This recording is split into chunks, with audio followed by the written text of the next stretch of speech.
Parce qu'il est essentiel d'être conseillé, CGECO accompagne votre entreprise de sa création à sa transmission.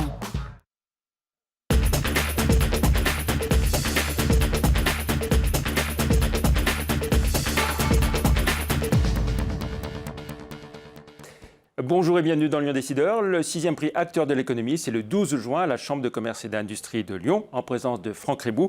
On en parle dans un instant avec Denis Lafay, le patron de Acteurs de l'économie. Au sommaire de ce magazine également, le dépôt de bilan de TK, la mise en place du carnet de route de la Chambre de commerce et d'industrie, les chiffres 2011 du Crédit Mutuel Sud-Est, l'incubateur Créalis qui élargit son champ d'action, l'AMIPRA désormais dirigée par une femme, et puis nous découvrirons la toute nouvelle raquette de Babola qui fait la conquête de Roland-Garros.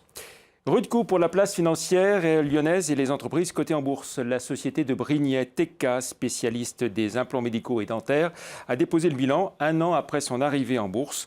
Placée en redressement judiciaire, l'entreprise n'est pas rayée de la carte pour autant.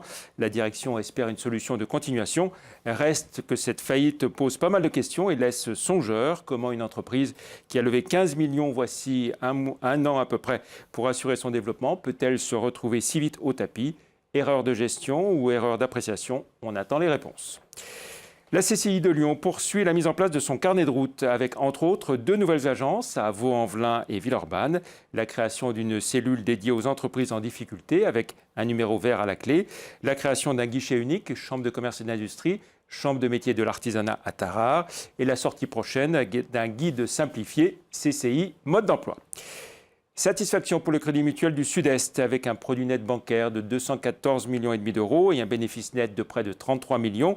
La banque mutualiste estime avoir plutôt bien résisté en 2011. Son encours d'épargne affiche une croissance de 6,7% à 8,4 milliards d'euros et l'encours des crédits s'apprécie d'un peu plus de 2% à 11,5 milliards. Créalis, l'incubateur d'entreprises technologiques et innovantes, élargit son champ d'action au-delà de l'anté-création et son accompagnement financier peut aller jusqu'à 100 000 euros.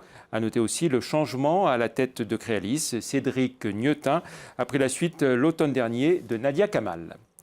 Autre changement, cette fois-ci à la MIPRA, le groupement d'intérêt public en charge de l'aménagement du territoire dans la région Rhône-Alpes. Jean-Marc Roumillac, vieux routier de ces questions, qui a longtemps travaillé à l'Aderly sur les implantations et délocalisations publiques en région lyonnaise, fait valoir ses droits à la retraite et c'est son adjointe, Anne Berger, qui prend la suite cet été. Direction le 7e arrondissement, à présent, au siège de l'une des plus anciennes entreprises familiales lyonnaises, Babola. Le spécialiste des cordes à instruments et aujourd'hui des cordages pour raquettes de tennis, a complètement réussi sa mue avec une gamme complète autour du tennis. Cordages, machines à corder, raquettes, balles. Il présente à l'occasion de Roland-Garros une toute nouvelle raquette utilisée notamment par Rafael Nadal. Raquette interactive qui fournit des renseignements précieux grâce à une puce. Les explications de Jasmine Sorg sur cette raquette baptisée Play and Connect. Donc ici on a réellement une raquette classique de chez Babola et donc à ma gauche on a la raquette Play and Connect. À première vue, rien ne différencie ces 2 raquettes car tout se passe à l'intérieur. La Play and Connect de Babola est équipée de capteurs dans le manche qui vont enregistrer et analyser des données sur le joueur, visibles ensuite sur ordinateur. L'entreprise lyonnaise crée l'événement cette année avec cette raquette révolutionnaire. Des informations sur sa puissance, le type d'effet, le nombre total de coups, le type de coup, un coup droit, un revers, l'évolution de sa puissance ou un indice de maîtrise des coups. Pour le joueur, rien ne change, même pas le poids de la raquette. Rafael Nadal a pu le tester à Roland-Garros. Après les innovations sur les matériaux, celle-ci marque une vraie rupture dans le monde du tennis, visant à combler un manque d'informations pour le joueur. Il y a une différence entre regarder des images et pouvoir mesurer précisément sur un certain nombre d'indicateurs son niveau, se comparer également à d'autres, c'est un élément important. Pour mettre au point ce prototype, il a fallu 5 ans de travail avec des spécialistes de l'électronique embarquée. Le Lyonnais Babola, inventeur du premier cordage en 1875, lancera bientôt sa première version. Nous allons faire circuler à partir de cet été une centaine de raquettes Play and Connect à travers le monde pour pouvoir sélectionner les bonnes données qui vont être utilisées dans la première version qui sera commercialisée en 2013. Cette raquette intelligente s'adresse à tous les joueurs, même amateurs, avec différentes fonctions suivant les besoins. Aucune gamme de prix n'a encore été dévoilée. Voilà, un rendez-vous à présent. Le premier forum agroalimentaire de la recherche et de l'innovation en Rhône-Alpes, programmé ce jeudi 7 juin de 9h à 17h30 à l'Agrapole, dans le 7e arrondissement, 23 rue Jean Baldassini. Un site pour s'inscrire, www.forumagroalimentaire-rhônealpes.fr. On retrouve notre invité à présent, Denis Lafay, bonjour. Bonjour. Vous êtes donc le directeur de la publication d'Acteurs de l'économie, qui s'est illustré en début d'année en rachetant La Tribune, le quotidien économique La Tribune, avec d'autres confrères de médias économiques régionaux. Alors, première question, voir des médias indépendants régionaux sauver un quotidien parisien en perdition, au-delà du défi, est-ce que c'est aussi une revanche pour ces médias régionaux? Une revanche, j'en pourrais peut-être pas le mot, mais en tout cas un défi, c'est certain. Une fierté aussi? Une fierté, oui, un petit peu quand même. Ouais. Je parlais de fierté lorsque, comme je l'espère, dans 2 ou 3 ans, on aura pu faire la démonstration de la réussite du projet. Alors pour l'instant, on avance de manière extrêmement humble, extrêmement modeste. On a déjà en 3 mois bouleversé beaucoup de choses au sein de la rédaction et au sein du fonctionnement de la Tribune. On a lancé un hebdomadaire il y a maintenant 6 semaines. Le site web est de nouveau aux alentours de 2 millions de visiteurs uniques par mois. Donc on a rattrapé toute la décrue pendant l'hiver. Voilà, on a déménagé et surtout aujourd'hui, on a réussi à faire notamment dans l'hebdomadaire et dans le site web national, à donner aux régions, aux territoires, une véritable place. Maintenant, il faut concrétiser tout ça, il faut le confirmer et les écueils qui sont devant nous restent quand même conséquents. Donc, comment ça se passe justement le mariage d'un quotidien enfin, sur Internet tous les jours voilà. Et puis la sortie d'une édition papier uniquement le vendredi alors, sous forme hebdomadaire. Voilà, 2 équipes dédiées à la Tribune. En région, alors pour Acteurs de l'économie par exemple, l'ensemble de notre équipe est mobilisée. On a recruté 4 nouveaux journalistes pour vraiment mailler parfaitement les 8 départements de Rhône-Alpes. Et puis certains d'entre nous sommes davantage dédiés à la production de dossiers pour l'hebdomadaire.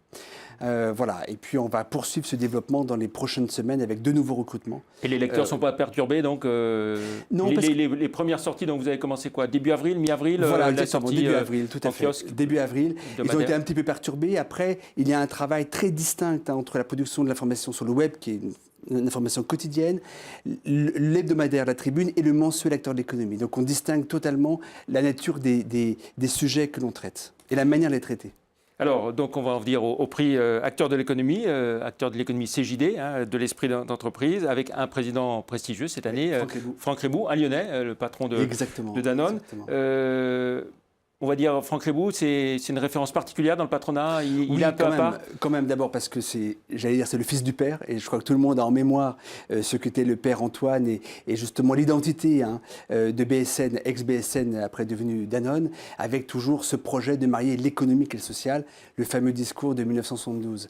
Et donc le fils Franck a repris finalement cet héritage et l'a recontextualisé dans un 21e siècle où évidemment, on ne peut plus parler de la même manière de l'économique et du social, mais lui tente, et dans différents domaines, que ce soit avec Mohamed Younous, avec la Grameen Bank, mais aussi en interne, avec les modèles de rémunération des dirigeants. Voilà, il essaye lui aussi d'être très innovant dans cette logique-là. Il y a un parcours qui a surpris beaucoup de monde, parce que c'est vrai que certains ne pariaient pas grand-chose sur Franck Reboux lorsqu'il a été nommé en 96. Exactement, ça fait 16 ans aujourd'hui. Et comme vous le dites, je crois qu'à l'époque, très peu de gens auraient parié 1 franc à l'époque sur le maintien et sur la pérennité justement de ce travail. Il s'est, je crois, aussi très bien entouré. Et c'est une vraie faculté de Franck Reboux. Alors, ce prix Acteurs de l'économie, donc il y aura la présence de Franck Reboux qui interviendra bien sûr, mais il n'y aura pas que ça. Quelles sont les nouveautés de cette année? Alors, on a plusieurs nouvelles catégories, notamment celle qui va récompenser le chercheur entrepreneur. C'est très important, notamment dans le territoire rhône-alpin. On ne manque pas de très beaux exemples. On va également récompenser l'œuvre collective, puisqu'on veut rappeler qu'entreprendre, ce n'est pas la réussite d'un individu, c'est toujours la somme, justement, d'engagement. Voilà. Et puis, on aura une très, très belle surprise. Je ne veux pas en parler plus, mais on a créé cette année, à titre très exceptionnel, une récompense hors catégorie pour un homme qui lui-même est hors catégorie. Donc on peut dire qu'une bonne cuvée sans révéler de secret, bien sûr. Une très belle cuvée, oui. Très belle cuvée. Donc ça se passe le 12 juin. C'est à la Chambre de commerce et d'industrie. Les gens qui veulent s'inscrire absolument, vont sur le site Acteurs de l'économie, tout simplement, et s'inscrivent. Voilà, et ça démarre à 18h30 précise. très précise, puisque nous avons le grand plaisir d'être associés à TLM aussi pour l'organisation. Qui en est très heureux d'être à vos côtés. Comment est-ce que les chefs d'entreprise vivent en ce moment tous ces débats sur les rémunérations des dirigeants, la fiscalité?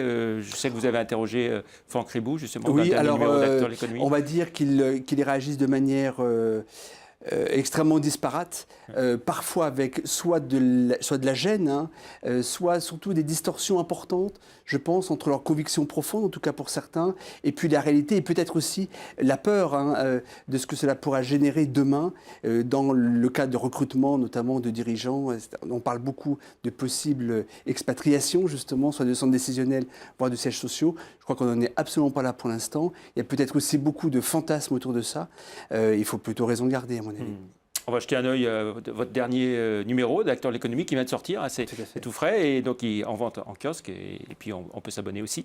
Une enquête passionnante sur Ikea. Vous pouvez nous en dire 2 mots? Sur Ikea, oui, on a réussi à faire la première interview exclusive donc, de Jean-Louis Baillot, qui était le directeur général France d'Ikea, également de Claire Héry, qui était la DRH France, qui tous deux ont été licenciés la semaine dernière. Pour suspecter d'avoir ourdi dans des affaires d'espionnage de salariés. Donc la presse s'en est fait l'écho abondamment depuis quelques mois.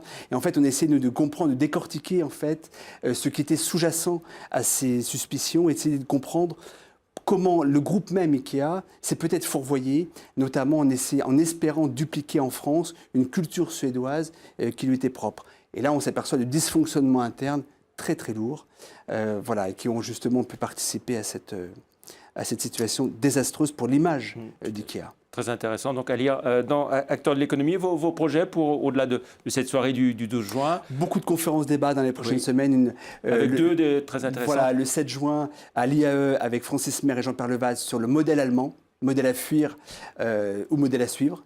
Et puis le 14 juin, avec Bill G, l'ancien avocat général, et puis Jean-François Kahn, sur le contrôle à la démocratie, que nous organisons avec le groupe Mazars au Musée des Beaux-Arts. Voilà. Quel est l'état d'esprit globalement des chefs d'entreprise en ce printemps? Il est très contrasté. Il est très contrasté parce qu'on voit bien que dans les entreprises, nonobstant des difficultés intrinsèques, ça personne ne les conteste, mais il y a des cahiers de commandes, il y a de l'innovation, il y a de la volonté d'entreprendre, et il y a aussi de bons résultats. Il n'y a pas que de mauvais résultats, il n'y a pas que des plans sociaux. Et on est toujours dans cette période d'attentisme, en plus conjugué à l'effet électoral de la présidentielle et des législatives à suivre.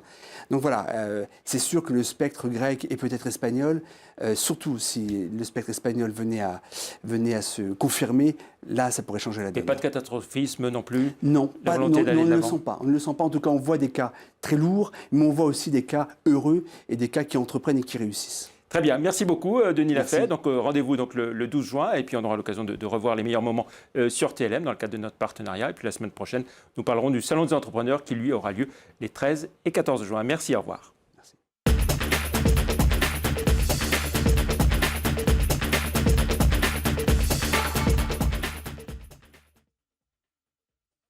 Parce qu'il est essentiel d'être conseillé, CGECO accompagne votre entreprise de sa création à sa transmission.